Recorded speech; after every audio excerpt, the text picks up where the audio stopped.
آقا علیہ السلام نے فرمایا اگر کوئی چڑیا کے گھونسلے کے برابر بھی مسجد بنائے، حالانکہ چڑیا کے گھونسلے برابر مسجد ہو نہیں سکتی، مگر ترغیب کے لیے حضور علیہ السلام نے فرمایا اگر کوئی چڑیا کے گھونسلے کے برابر مسجد بنائے تو بھی اللہ اس کے لیے جنت میں محل بناتا ہے۔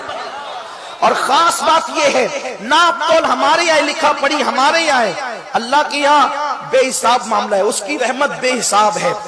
اگر کوئی خلوص دل سے مسجد میں ایک اینٹ بھی دے دے تو بھی اللہ اس کو پوری مسجد تعمیر کرنے کا ثواب عطا کرے۔ وہاں پر کوانٹٹی نہیں دیکھی جاتی، وہاں پہ نیت دیکھی جاتی، نیت۔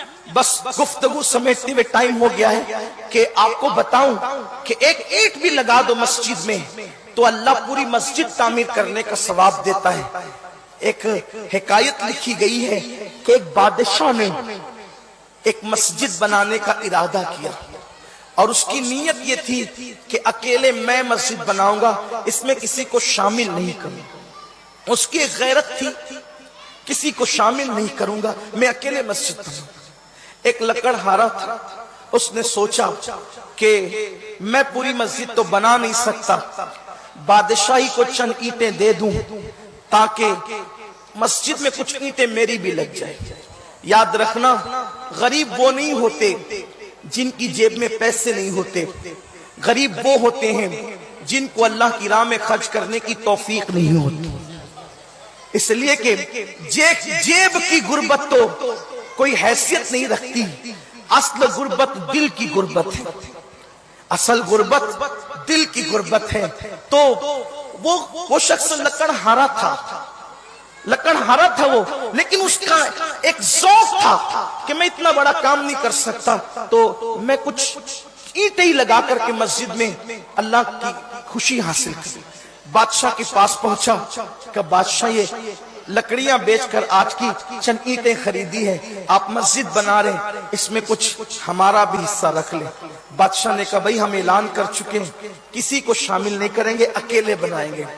اس نے کہا ٹھیک کوئی بات نہیں۔ نکلا، دماغ لگایا اب ان اینٹوں کا کیا کروں، لکڑیوں میں اینٹیں باندھی اور سر پہ رکھا، جہاں مسجد کی اینٹیں رکھی ہوئی تھی وہاں جا کے خود کو گرا دیا، گٹھی کھل گئی، لکڑیاں باندھ لی، اینٹیں شامل کر دی، مسجد تعمیر ہونے لگی۔ ابھی مسجد کی تعمیر کا سلسلہ آگے بڑھ رہا تھا۔ ایک رات کہ بادشاہ نے خواب دیکھا کہ جنت ہے اور جنت میں ایک محل ہے، اس پہ بادشاہ کا نام لکھا ہوا ہے، اور دوسرا محل بالکل اس کے سامنے ویسا ہی ہے اور اس پر لکڑہارے کا نام لکھا ہوا ہے۔ اس نے دیکھا فرشتے ہیں، پوچھا یہ کس کا محل ہے؟ کہا یہ آپ کا ہے۔ کہا کہ یہ کس کا ہے؟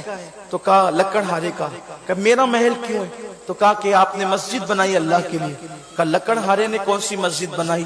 تو بتایا گیا کہ چند اینٹیں آپ کی مسجد میں اس نے اس طرح سے لگوا دی تو اللہ تبارک و تعالیٰ نے اس کے لیے بھی جنت میں محل بنا دیا۔ تو حضور علیہ السلام مسجد سے محبت کرنے والوں سے بہت خوش ہوتے تھے۔ حضور علیہ السلام نے فرمایا جس کو مسجد سے محبت کرتے دیکھو اس کے ایمان کی گواہی دے دو۔ اور مسجد بنانا تو بہت بڑی بات ہے۔ حضور علیہ السلام ایک بار مسجد نبوی شریف میں آئے، دیکھا کہ مسجد میں روشنی تھی، چراغ جل رہا تھا۔ حضور علیہ السلام نے پوچھا حضور نے پوچھا علیہ السلام کہ یہ چراغ کس نے جلایا؟ تو صحابہ نے کہا حضور وہ فلاں نے جلا دیا اور مسجد کو روشن کر دیا۔ اللہ کے حبیب نے فرمایا میں آج اس سے اتنا خوش ہو گیا جس نے مسجد کو روشن کر دیا، اس سے اتنا خوش ہو گیا کہ کاش میرے گھر میں کوئی غیر شادی شدہ بیٹی ہوتی تو میں اپنی بیٹی کا نکاح اس شخص سے کر دیتا جس نے مسجد کو روشن کر دیا ہے۔ خوشی کا اظہار فرمایا۔ آپ اندازہ کریں جو مسجد کو روشن کر دے آقا اس سے اتنا خوش ہوتے ہیں، جو لوگ مسجد میں حصہ لے تعمیر کریں حضور ان سے کتنا خوش ہوتے ہوں گے۔